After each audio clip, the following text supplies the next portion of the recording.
ki khubor ka batisi TV. Lawan ra ashapi dak Orange Nissan Looms Hope Ho near Fire Brigade Shillong, ringkat bat ka M Crown Hotel Kendailat Shillong, ka Three Olives Restaurant, balak play nakbentaban Shakriya P, hapo ka jingada jong ka Bio Bubble Antivirus Coating, ringkat ka Cosmic Kingdom, ka Jakai Lekai Bapaw ha Shillong, balayada na ka Bio Bubble Antivirus Coating, balale da ka Meva Enterprise.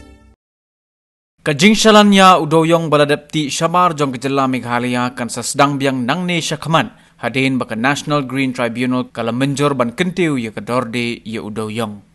Menteri dang ba jong ka sarkar jela Konrad Kongkal Sangma habai keren bat kilat patai khubor uliyatho baka jingsa teng bande ya Dewïong Ladep ti kalong namar ka jingduna shabapalat kador jong Dewïong kat kum balabu dor da ka Coal India Limited kabala banwan ra penban ya ka jingdo nong yiki nongti bat yiki try par Dewïong. There was a small issue regarding the minimum price of the coal. So there's a base price which is there. Earlier the base price was coming out too low, which would mean that the coal miners and the owners would be losing out because the rate at which CIL had approved it would have been very low. But the NGT has now given a ruling where they have increased that minimum base price, which is what we wanted. And now that approval has come from NGT, we will be going ahead with the auctioning of at least the depots where the stock is now available.